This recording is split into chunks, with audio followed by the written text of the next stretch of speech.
A paz do Senhor, meus queridos, como é bom podermos estar juntos mais um dia. Eu e Abraão estamos aqui nesse desafio de gravarmos episódios semanais. E aí, Abraãozinho, como é que você tá? Animado aí para essa nova fase, para esse segundo episódio. Fala, família, espero que todos estejam bem. Muito felizes de ter vocês aqui conosco nesse bate-papo. E hoje nós queremos conversar um pouco aí sobre detalhes, para que vocês conheçam um pouco mais sobre nós, sobre nossas vidas. E é uma grande alegria ter vocês nesse bate-papo. Eu e o Abraãozinho, né, a gente é irmão. Talvez aí alguns não saibam disso, mas nós somos filhos do mesmo papai, mesma mamãe. Sim. Juarez e Edmar estão lá em Pontões. Beijo Eles que cuidam, né, do sítio Petra. E Abraãozinho e eu estamos tendo o privilégio de morar aqui agora no Rio de Janeiro. Eu morei em Campos durante 8 anos e agora estou no Rio aí para alguns desafios acadêmicos e podendo conviver mais de perto com o Abraão, que é o nosso caçula. Tem sido uma grande alegria esse período com meu irmão de volta ao Rio. Meu irmão que cuidou de mim quando eu era muito pequeno. A nossa diferença de idade é de quantos anos? 10 anos, 10 aninhos. 10 anos, então não só ele, como meus outros irmãos, o Jeter e a Patrícia, foram os meus cuidadores, enquanto os nossos pais trabalhavam bastante para sustentar a família. Eles também trabalhavam, né? Então, a gente teve uma relação muito próxima durante toda a nossa vida. Ele se mudou para Campos. Ficou quanto tempo lá? 8 anos, 8 aninhos em Campos. 8 anos em Campos. A gente sempre muito próximo ainda, mas agora ele está de volta e esse projeto juntos tem sido uma experiência. Confesso que antes disso tudo começar, eu nem pensava em rede social, eu nem pensava em produzir algo desse tipo, mas o Senhor tem nos direcionado, então diante desse desafio a gente tem que dizer sim, e com a companhia do Manão está sendo uma bênção. A mídia social é algo que eu também não pensava, Abraão. Confesso para você, quem trouxe a proposta do podcast, né, para o Abraão, fui eu. De alguma forma, desafiei aí o meu irmão caçula e ele topou. Eu acredito que o Abraãozinho tem um grande potencial de comunicação, mas a mídia social, quem me acompanha sabe que eu tenho Facebook aí há uns 10 anos, com uma postagem, provavelmente feita por Rafael. Recentemente começou umas postagens de desenhos com música. Colorido com as crianças. Aí a Rafaela criou um Instagram para mim e também não tenho grandes postagens. Mas eu entendo, Abraão, que as mídias sociais são meios de comunicação eficazes. Né? O alcance, quando você posta alguma coisa, principalmente quando você faz isso com recorrência, com método, ele é considerável. Né? E numa perspectiva ministerial, eu sentia que haveria um tempo em que a gente deveria entrar nas mídias, mas entrar com intencionalidade. Entrar para comunicar princípios do reino, comunicar aquilo que é o nosso ministério. E é interessante você falar sobre isso, sobre haver o tempo e a demanda, né? Mesmo com toda a timidez e com toda a limitação com relação às redes sociais, eu e Ju, para nossa geração principalmente, a gente conversava várias vezes em casa, falando, nossa, como precisa de alguém comunicando os valores do reino. Já existem várias outras pessoas que já estão nessa caminhada. Hoje em dia temos muitos ministérios assim, relevantes de verdade para a nossa geração, mas há pouco tempo atrás a gente via assim, a necessidade, e hoje ainda há uma necessidade urgente. O assédio tem sido muito grande, as vertentes e falsas verdades que têm sido comunicadas, então é tempo de nos posicionarmos como igreja, e por isso eu aceito esse desafio que o Senhor tem dado para caminhar nessa direção. Bom! Relevem qualquer coisa, gente, eu tô aprendendo ainda.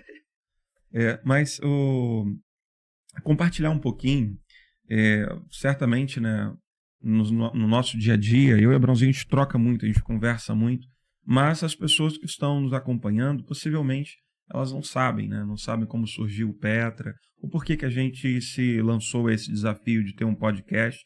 Não será apenas um podcast no nosso canal, isso é uma coisa importante também de sinalizar, mas compartilhar com os irmãos.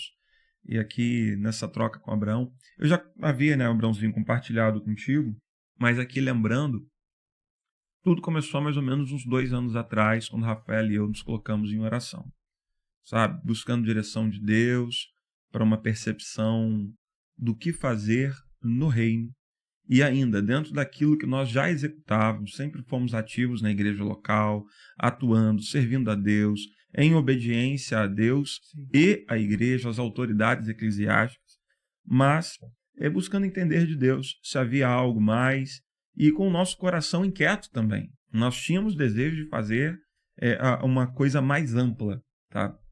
Então é aquela percepção, né, de você ter algum ministério específico, talvez itinerante ou não. Então, Rafael e eu começamos a orar por isso e nós sentimos com muita clareza no coração que era o tempo de iniciar um trabalho e um trabalho voltado para o fortalecimento de famílias e ainda para fortalecimento e capacitação de lideranças. Como é que foi assim esse direcionamento claro para essa vertente? Como que isso surgiu no coração de vocês? Sempre ouço vocês falando, mas houve algum evento específico, alguma questão específica que Deus falou assim, não é com famílias, é com lideranças? Como é que foi isso? Então, quando a gente fala sobre ouvir a voz de Deus, sobre ser direcionado por Deus, né, Abraão? As pessoas elas ficam pensando em coisas sobrenaturais e miraculosas. Sim, sim. Geralmente é isso que as pessoas... Mas eu quero tratar aqui com um termo mais sintético. Eu tive paz e certeza de que era isso. É muito difícil a gente ter paz e certeza de que é para fazer alguma coisa. No meu caso, então, meu Deus. Esse é meu maior desafio, certeza e segurança para as decisões. Mas, de alguma maneira, quando o Senhor fala, isso deixa de existir, né? Eu me lembro quando eu li uma vez um livro de Strong, né, a Teologia Sistemática de Strong, ele falava sobre a questão da revelação. Ele falava qual é a diferença de uma revelação, e eu nos falo da revelação da perspectiva bíblica, daquilo que só é possível conhecer se Deus manifestar. Eu não estou falando da revelação de Deus, porque num contexto semântico aqui, tentando pegar apenas a definição do termo revelação, é a ideia de um conhecimento que só é possível ter se Deus o manifestar. Outros conhecimentos, eles não são associados à revelação. Pelo menos é essa a definição mais comum, talvez a definição mais geral do que seria revelação. Mas o autor, ele falando que a revelação ela surge no pensamento, ela surge na intelecção. É algo que você passa a compreender, é uma mensagem. Tá? E ela é muito semelhante a todas as outras mensagens, porque se nenhuma outra mensagem chega ao pensamento, sim, então aquilo não é real, você não entendeu. Não é real para você, ao menos, né? Então, o nosso pensamento ele tem um valor. Ele tem um valor num sentido daquilo que se torna possível e palpável para nós. O que vou dizer é o seguinte, eu orava buscando a Deus uma direção, em Deus uma direção. E surgiu na minha mente uma direção, uma possibilidade que não me trouxe dúvidas, me trouxe certeza. Tá? Se isso é revelação de Deus, bom, num termo restrito não é. Um termo restrito não é. Mas que é uma direção de Deus para a minha vida, isso eu não tive dúvidas. E na minha vida também tive algumas experiências dessa direção. E eu sou uma pessoa que, particularmente, muitos pensamentos surgem num período curto e quase todos eles geram insegurança. Mas quando o Senhor direciona algumas coisas, mesmo diante de um cenário que só traria insegurança, você tem uma convicção interna de que aquilo é para seguir, né? E Deus, ele, pelo menos na minha percepção das minhas experiências, ele parece confirmar a mensagem de acordo com os passos que você dá. Deus te mostra uma coisa, Deus te mostra uma direção, semelhante à história de Abraão, né? Sai da tua parentela, sai da tua casa e vai para o lugar que eu te mostrarei. Ele não falou para onde. Abraão seguiu aquilo e começou a caminhar. E no caminho Deus foi revelando, Deus foi confirmando o que seria esse lugar e acrescentando promessas e convicções no coração de Abraão. Então, é uma resposta contínua e que é, de alguma maneira, contínua, né? Ela é fortalecida no processo, né?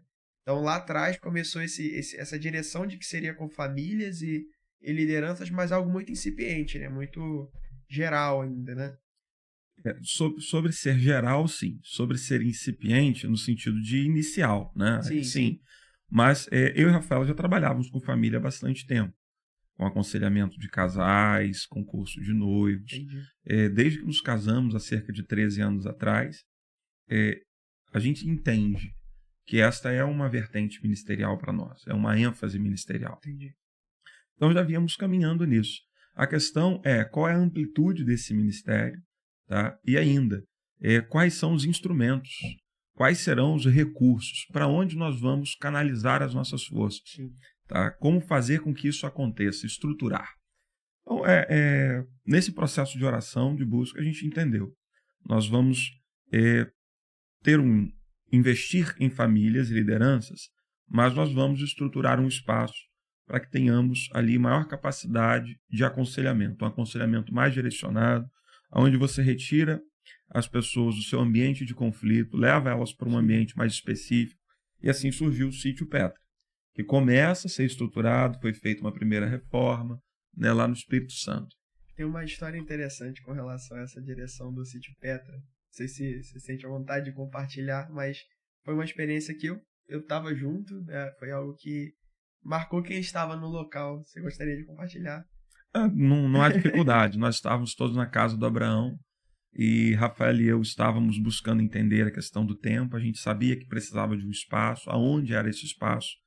E Rafaela, naquela tarde, ela estava ouvindo uma música e O Dia Que Será Para Sempre. Alô, Rodolfo. É o Qualquer nome, dia. é o nome da música, O Dia Que Será Para Sempre. E a música falou ao coração dela. E eu me lembro que ela me chamou, colocou a música para eu também ouvir. E eu também me emocionei. E minha esposa olhou para mim e falou: o tempo é agora, vamos construir o espaço agora. O recurso que temos reservado para uma outra finalidade, vamos envolver nisto. O tempo é esse. E o local? Na hora a gente sabia que o local era lá em Altos Pontões do Espírito Santo. E como Deus, conhecendo a letra da música e o local, e a experiência que eles tiveram pessoalmente com Deus, para quem conhece os fatores envolvidos, ficou assim, meu Deus, parece que quando o Rodolfo escreveu essa letra, ele estava, de alguma maneira, Deus estava separando já para esse momento, né? A gente estava lá em casa, assim, agora a visão dos terceiros, de fora, né? Numa conversa, de várias conversas, e de repente Rafinha entra pro quarto para orar, para buscar direção a Deus. E de repente ela aparece com o olho já meio molhado e chama o Jefferson pro quarto para conversarem. E a gente ficou do lado de fora assim na sala, meu Deus, o que tá acontecendo? E como essa música ela encaixa perfeitamente na ideia, né? Ela começa com a descrição do que parece ser o ambiente lá, o local de Altos Pontões, o lugar onde é o sítio, né? Começa falando: o teu calor sobre mim é como o sol que insiste em me acordar, como esses montes ao meu redor. Se vocês olharem aqui na caneca, olha, tem a montanha principal lá da região. A perfeição da criação manifesta teu resplendor. Todo som, toda cor, seja louvor ao Rei da Glória. E aquilo descrevia de fato um ambiente que pra gente já era familiar, mas que talvez a gente nem pensasse num local para iniciar o projeto, né? Porque é um lugar de difícil acesso em termos de logística, né? Por enquanto, e tem tido melhoras graduais, mas isso pintou um cenário que somente o Senhor e eles naquele momento poderiam perceber, né? E aí foi engraçado que a Rafinha falou que quando eu tava pensando sobre o tempo, aí a música vem: o tempo é hoje, não está longe, o dia que será para sempre. Então, até nesses detalhes, né, da resposta e da fala do Senhor, a gente caminha sem dúvidas. Para uma outra pessoa poderá ser só uma música. Sim. Mas nós entendemos como resposta e confirmação. Tá? Hoje nós vivemos um tempo, Abraão, em que existem muitos debates, inclusive debates teológicos, sabe? O que é a resposta de Deus? Sim. O que ainda acontece? O que não acontece? Né? Você vai ter... Era até algo que conversava com Juliana, conversávamos disso ontem. Né? Você tem pessoas que têm uma percepção cessacionista associada às manifestações sobrenaturais. Outros, vamos dizer assim, são cessacionistas intermediários, moderados, né? Algumas coisas ainda acontecem, mas não na mesma intensidade. Já outros vivem numa perspectiva de que exatamente como é descrito no contexto bíblico, acontece hoje.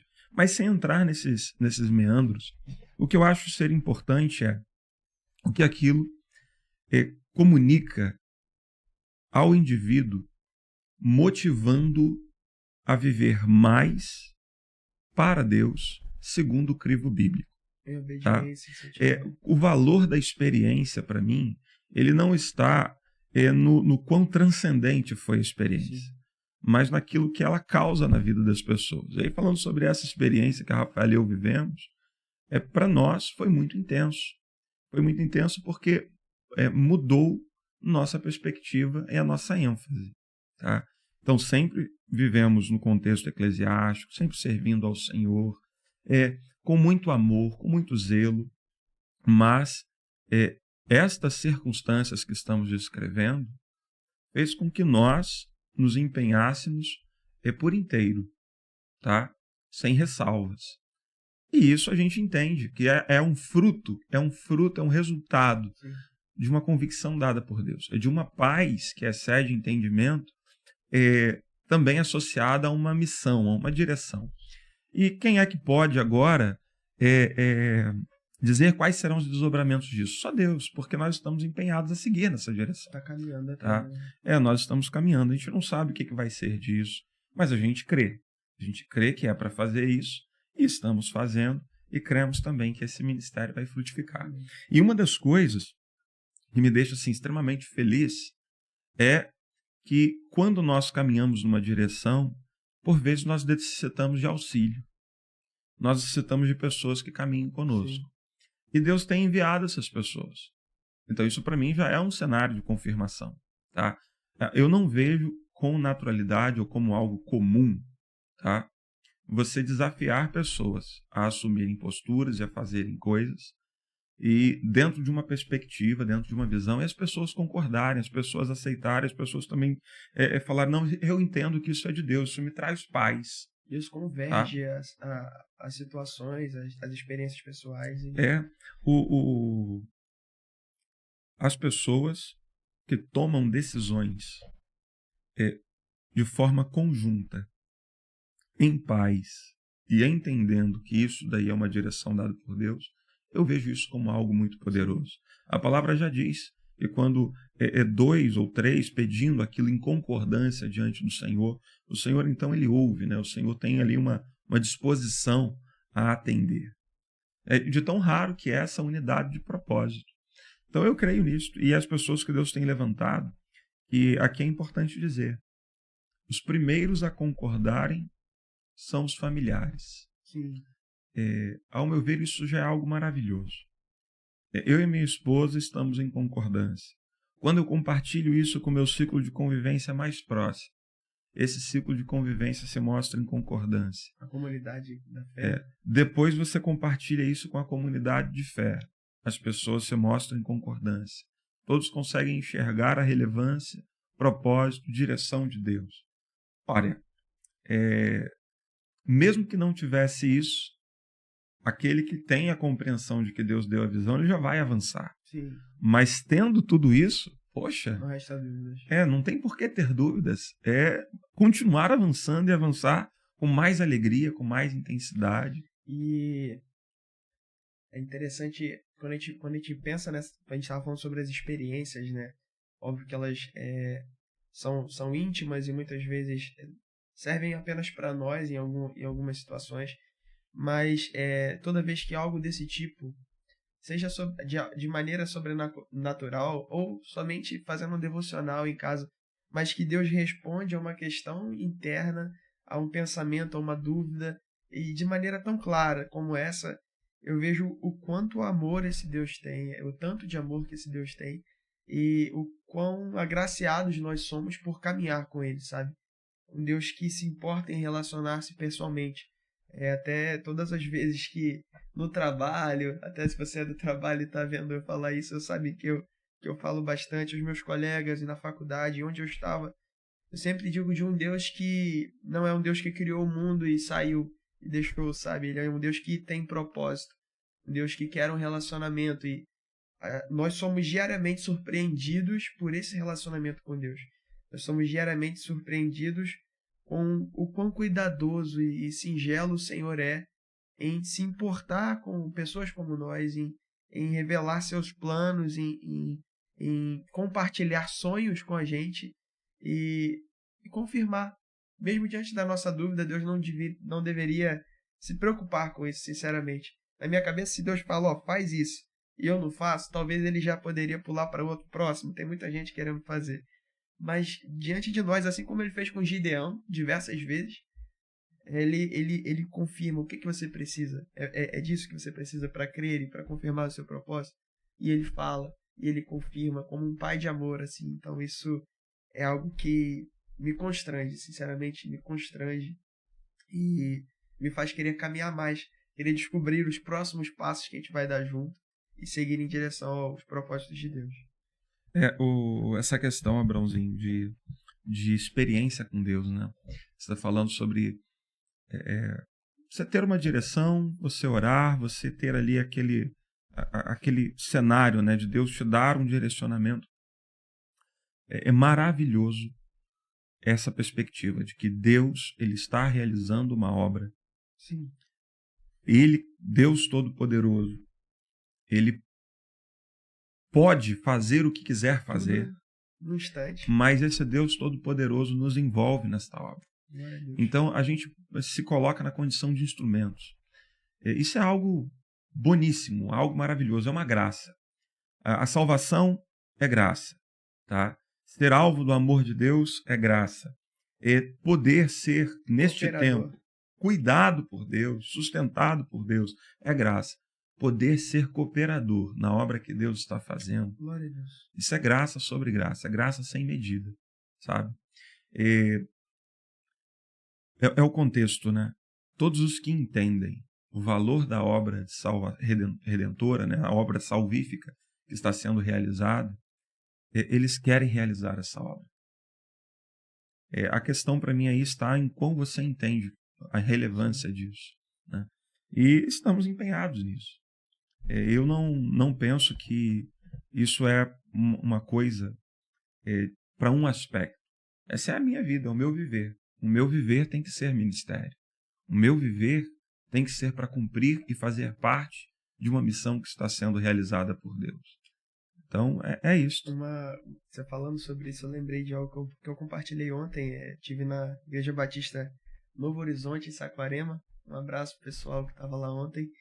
E compartilhando ali sobre Apocalipse 3, que fala sobre a igreja de Laodiceia, sobre a mornidão, né? E a gente vê que a água fria tem uma função, a água quente também tem uma função, mas a água morna, de alguma maneira, ela é indiferente ao propósito. Ela não serve ao propósito da água fria nem da água quente.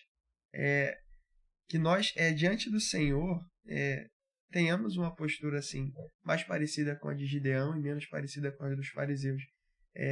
Que não sejamos externamente bons e internamente ruins, mas que diante do Senhor o nosso interior seja bom, e isso é suficiente para o Senhor. E o exterior, ele vem a partir de um relacionamento com Deus, a partir de uma caminhada que começa internamente e é externalizada pelo Espírito Santo. Isso daí é algo extremamente importante se refletir nesse tempo. Pessoas que querem externar uma espiritualidade que não possui. O indivíduo está na grande assembleia, está no culto, olhos fechados, mãos levantadas e, ó Senhor, glórias a Deus, e tentando externar uma espiritualidade que não possui. É vida em desordem, não tem oração, não tem leitura da palavra. São pessoas que valorizam em extremo experiências, mais experiências que as conduzem não à santidade, tá? Inclusive usando o nome de Deus para poder atestar seus desejos e inclinações pecaminosas. Não, foi Deus que me direcionou. E aqui a gente pode até fazer um link, Abraão. Abrir um parênteses. Fazer um parênteses no contexto do Petra, que é a família. Sim. Quantas vezes o indivíduo chega e fala, não, porque Deus me direcionou para eu separar. Sério? Mas foi o mesmo Deus que orientou. Foi o mesmo Deus que orientou casar? Meu Deus. Nossa, e a pessoa chega e fala, não, porque eu recebi confirmação de Deus, e vai usando o nome de Deus para falar dos seus desejos, das suas concupiscências. E é interessante você falar disso, sobre receber confirmação, porque muitas vezes eu tenho a impressão de que se o teu coração ele não está sendo guiado pelo Espírito Santo, se o teu pensamento... E aí é o que a gente vê lá em Romanos 7, se eu não me engano, sobre as inclinações e a mentalidade da carne e a mentalidade do Espírito. Se você está raciocinando toda a sua vida na mentalidade da carne, você pode ter paz em pecar. Não sei se isso é algo errado teológico. A verdadeira paz, talvez não, mas você consegue ficar tranquilo com isso. É a cauterização da consciência. É uma consciência que já não está mais sensível. Né? O apóstolo Paulo vem advertindo, falando, olha, não entristeçais o Espírito. Depois o apóstolo Paulo vem falando, olha, não extingais o Espírito. Né? A ideia daquele que vem impedindo a ação do Espírito, que convence do pecado, justiça e juízo, em sua vida, resistindo ao Espírito. Tá? Mas aqui é um contexto, inclusive, que a gente precisa falar. O Espírito Santo de Deus, ele habita na vida do crente. Sim. E por crer nisso, eu penso que o crente, ele sempre terá um peso sobre ele associado ao pecado. Tá? Sim, sim. Se o indivíduo chega a ter alegria no pecado, Já não... isso me faz crer que o Espírito Santo de Deus não habita na vida dele. Tá? Se ele é crente e o Espírito habita na vida dele, esse Espírito não tem comunhão com o pecado. Sim. E ao entristecer o Espírito Santo de Deus, o Espírito Santo de Deus manifestará isso também à sua vida. Né? E eu acho que isso entra num ponto que eu comentei sobre isso, sobre a pessoa ter uma falsa paz e conseguir agir em concordância a uma direção errada, e atribuir isso à voz de Deus, mas isso é algo tão essencial que parece que as pessoas estão tão confusas e tão enganadas, talvez, em seus próprios pensamentos, que elas conseguem atribuir isso à voz de Deus quando isso não tem nada a ver com a vontade de Deus.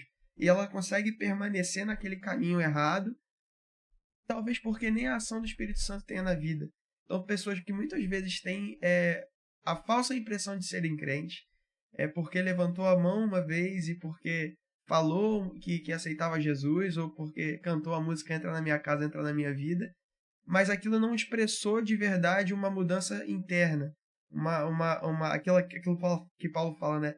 Crer com o coração e confessar com a boca. Às vezes confessa com a boca, mas não crê com o coração. E a gente ouve verdadeiras aberrações. Não, Deus mandou, Deus me direcionou aí no contexto a terminar o meu casamento, Deus me direcionou àquela prática que, meu Deus, como que Deus tem duas palavras? Deus tem dois pensamentos? Será que essa palavra que Deus te deu pessoalmente é maior do que a revelação comum? Maior do que a revelação maior que é a palavra do Senhor? Então, vejo pessoas muito confusas e muito enganadas com relação ao que Deus é, ao que Deus quer. E a gente perece por falta de conhecimento, por não conhecer as Escrituras. Né? Errais por não conhecer as Escrituras e nem o poder de Deus. Aí um conceito duplo, né? O conhecimento das Escrituras, ele nos faz restringir as possibilidades de erro.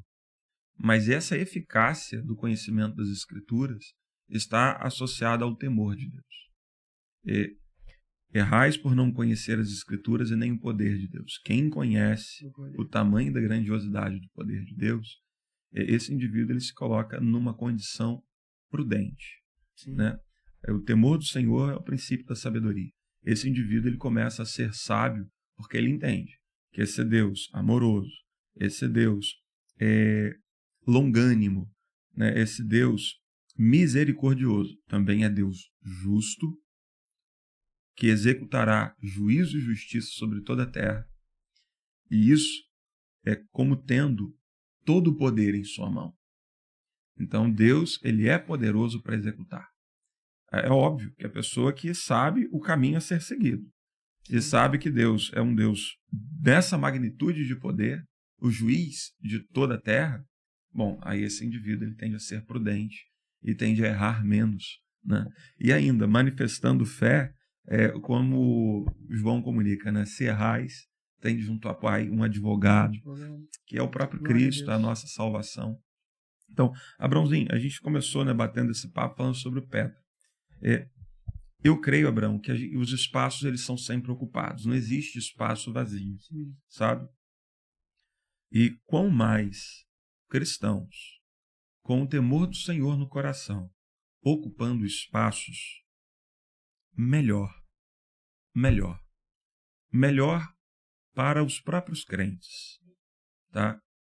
Eu penso que o crente ele deve ocupar todos os espaços sociais possíveis e viver nesses espaços sociais servindo ao povo como ao Senhor, fazendo ao próximo como ao próprio Cristo. Então, o crente ele deve ocupar espaços sociais numa perspectiva política da vida pública, na perspectiva dos serviços prestados. Então, ele pode ser um empresário, ele pode ser um profissional autônomo, ele tem que ser um educador. O crente tem que viver, é o indo, a ideia do indo, do vivendo, sabe? Mas sempre fazendo tudo como ao Cristo e ainda compreendendo que o seu viver é missiológico. Ele tem um papel missional aqui a cumprir. E dentro dessa perspectiva, eu penso que nas redes também. Não, ao meu ver, não cabe, Abraão, tá? A figura da mulher crente que está exposta numa rede social, a primeira coisa que as pessoas veem não ser o seu rosto, ser uma parte do seu corpo. Sim. Tá? A pessoa vai tirar uma foto para postar na rede social, ao invés dela dar ênfase à beleza que a identifica, que é o seu rosto, ela dá ênfase à beleza dos seus glúteos, dos seus seios, da sua força na academia. Não, isso não cabe. Então, nós precisamos ocupar os espaços. E pensando nas mídias, o Petra tem esse papel também. Por isso que existe esse espaço, Sim. que esse estúdio foi construído, que o podcast está sendo iniciado. É para a gente ocupar esses espaços, mas fazendo tudo como que ao Senhor e no temor do Senhor. Entendendo que a palavra nos comunica como princípio, mas também entendendo que esses princípios comunicados, eles estão sendo observados por um justo juiz. O justo juiz, a palavra nos ensina, né? O trono do Senhor é justiça e juízo. Ele é Deus de justiça e executará juízo sobre toda a terra. Bondade e misericórdia vão adiante de sua face. Há bondade e misericórdia do Senhor para remir, para justificar todo aquele de coração quebrantado que manifesta fé no seu Cristo. Então, a nossa postura tem que ser essa, por Sim. meio da fé, entendendo que fomos justificados, vivermos para glorificar esse Deus, que é o propósito da nossa existência. Então, é para isso que existe esse espaço, é para isso que você foi convidado para conduzir esse podcast. Nós estamos aqui, eu não sei por quanto tempo eu fico, Deus permita que fique bastante tempo, mas eu penso que é isso, sabe? Vamos ocupar os espaços. Mídias sociais, vamos ocupar os espaços públicos, vamos ocupar os espaços, de que forma? Vivendo como crentes. E essa identidade de filho de Deus, de cidadão do céu, de embaixador, né? Embaixadores do rei. A semana passada foi dia dos embaixadores do rei. Uma vez embaixador, sempre embaixador do rei. Essa identidade de cidadão do céu é algo que muitas vezes tem faltado nas igrejas e na vida dos crentes, né? E nós somos cercados por uma grande nuvem de testemunhas, como Paulo vai falar, e precisamos ter a atitude que ele fala, esquecendo-me das coisas que para trás ficam, sigo para o alvo da soberana vocação.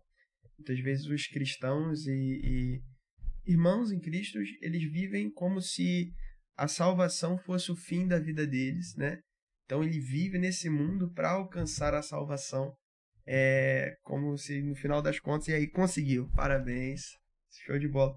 Mas o Senhor nos chama para uma vida com Ele, né? Para uma vida eterna, para uma novidade de vida, para uma vida plena que se inicia aqui. E quando a gente dá esse lugar ao Espírito Santo, quando a gente entende isso, a gente passa a viver de maneira intencional. Falando sobre o nosso viver ser um viver missiológico, ser um viver intencional. Eu concordo em número, gênero e grau com tudo que você falou. E eu creio que, assim, é tempo de nos apropriarmos disso. E eu falo com a minha geração e com a tua geração. Acho que é a mesma, né? É mesmo? É 10 anos de diferença agora, Abrão, Ele é um com pouco esses mais adventos cringe. tecnológicos. Com esses adventos tecnológicos já não é mais a mesma geração, né? Os saltos geracionais antes eram de 20 em 20 anos, geralmente. Mas agora você tem uma redução desse espaço temporal pela progressão tecnológica. Assim, a cosmovisão já é diferente no espaço de 10 anos e tal. Eu espero não estar tão distante da sua perspectiva de mundo. Não. Até para me sentir mais jovem. Até para me sentir mais jovem. Mas o salto geracional em 10 anos, ainda mais, né, nas datas em que nascemos, né? Eu sou da década de 80, você já é finalzinho de 90. Brooklyn, meu Deus. Você já é finalzinho de 90. Agora a gente já está em geração alfa, daqui a pouquinho geração beta e assim vai. Mas a mensagem, se você está vivo, está ouvindo e vive nesse tempo, então, se você está ouvindo, você vive nesse tempo, não temos tempo mais para viver uma vida materialista, uma vida que só olha para esse momento. Existe muito mais do Senhor a ser realizado em nossas vidas e através das nossas vidas. Deus tem falado isso lá em casa, eu, Ju, assim, de maneira muito intensa e muito repetida, e que é tempo de se posicionar como cidadão do céu. Você falou sobre as redes sociais, mas não só nas redes sociais, no trabalho, em todos os lugares que você tiver, você não é daqui. Você não é o fulaninho de tal que é cristão. Você é o isso e aquilo e filho de Deus. Você é filho de Deus e essa é a sua maior característica identitária. E viver nesse tempo exige posicionamento. A gente vive num tempo que afronta o nosso pai o tempo todo. Eu vi uma frase na internet, mas eu não sei se é de Lutero ou de Agostinho, alguma coisa assim. Mas algum desses, assim, era uma foto com uma foto de um carinha, numa pintura de algum carinha desses pais aí da igreja bem antiga, e aí falava assim, olha, eu seria um covarde se um cachorro, ao ver o seu dono sendo ofendido, ele reage. Eu seria um covarde se não reagisse e se não me posicionasse. Ele não fala isso, eu já estou transmitindo a ideia, diante de uma ofensa ao meu Deus, de uma ofensa ao meu pai. E aqui eu deixo muito claro de que esse tipo de posicionamento não é um posicionamento violento. E hoje a gente tem que falar com muitas ressalvas, né? Muitas vezes para não criar maus entendidos. Mas é tempo de se posicionar. O mundo tem falado o que quer. O mundo tem afrontado da maneira que deseja. E muitas vezes nós, como igreja, temos omitido a verdade de Cristo Jesus. O amor de Cristo Jesus, omitido através da nossa omissão em falar, mas através também da nossa omissão em viver Jesus nesse tempo. Então, os tempos são talvez os mais difíceis, não sei, toda geração fala que Jesus vai voltar nela, né? Bom, com certeza, esses são os tempos mais difíceis para a nossa geração. E a tendência é só piorar, né? Não, cada um viverá o seu tempo. E você deve se posicionar no seu tempo. É impossível que você se posicione em outro tempo. Tem uma questão, Abraão, que é a manifestação dos filhos de Deus em amor. Sim. O nosso viver, ele ser tão intenso. Nossa linguagem é essa. Ser tão semelhante a Cristo, que isso resulte nas pessoas que nos cercam, um render glórias ao Pai. Tá? Então as pessoas vendo o nosso bom modo, as nossas boas obras, o nosso correto falar, e isso resulte em glórias ao nome do Pai. Eu lembro da igreja primitiva, como você falando isso, que ela caía na graça do povo, porque era lindo o que acontecia. Isso não nos isenta, Abraão, de sermos perseguidos, confrontados, acusados. Assim como ele. Tá?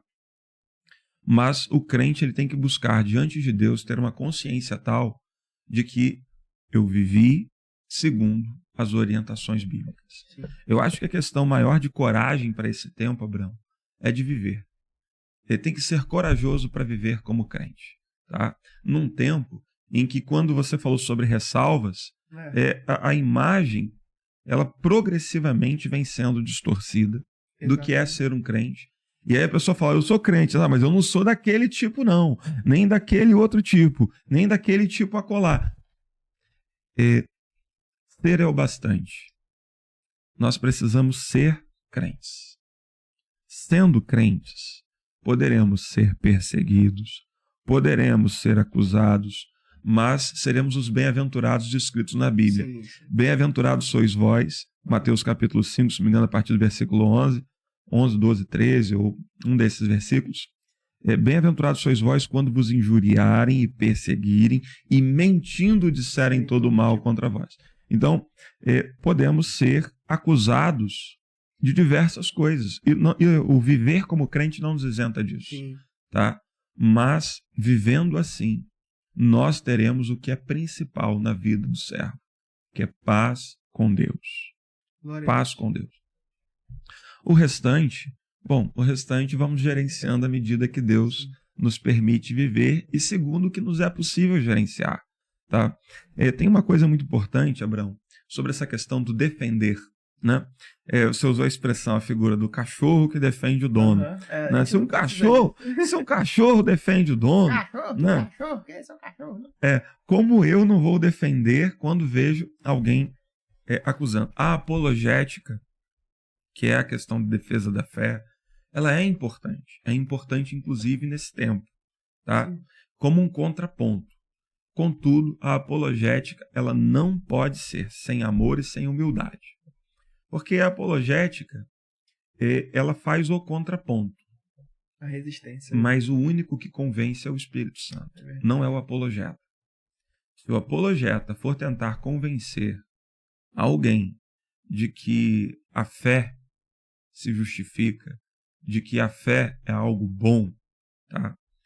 Dependendo de com quem ele estiver conversando, se ele for utilizar apenas da apologética, da lógica, da razão, ele vai cair numa briga. Exatamente. E não vai testemunhar de Cristo. Não vai testemunhar de Cristo. Tá? E ainda, se o apologeta age assim, caso ele ganhe o debate, quem ganhou foi ele. Tá? O risco grande, inclusive, do apologeta se envaidecer.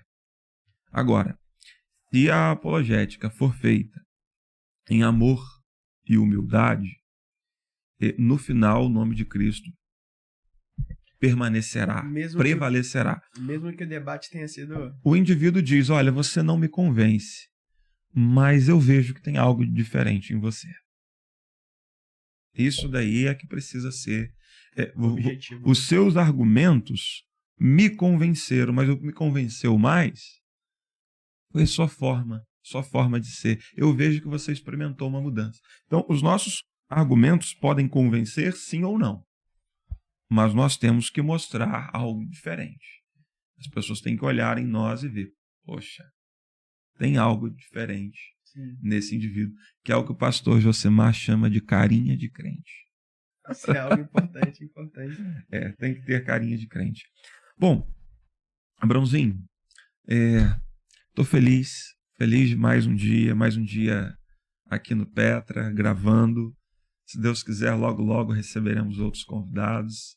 E feliz também de poder compartilhar com você que nos ouve um pouquinho mais da nossa história, do que pensamos, do que cremos, por que chegamos aqui, por que estamos aqui. Então é isso, mano. Feliz também com esse dia. Creio que se a gente for esticando aqui, a gente conversa bastante, mas é importante que vocês conheçam a gente, assim como o Jefferson falou, e que vocês caminhem conosco, né? Essa obra, ela vem do coração do Senhor, já não nos resta dúvidas, mas nessa caminhada nós precisaremos de parceiros, e cada um de vocês que está nos acompanhando aí através dessas transmissões, dessas gravações, pessoas que Deus tem colocado nessa caminhada. Então, peço que você também se posicione como parte dessa obra, nos acompanhe, e ore por nós, interceda por nós, que o Deus nos dê os próximos passos dessa caminhada, que sem dúvida será uma caminhada de vitórias, de alegrias, para a glória do Senhor Jesus. As vitórias são resultado das lutas, né? Exatamente. E estamos aí batalhando, estamos lutando. Que Deus possa nos abençoar. Deus abençoe cada um, muito bom ter vocês conosco. Valeu, gente, a paz do Senhor, fiquem com Deus.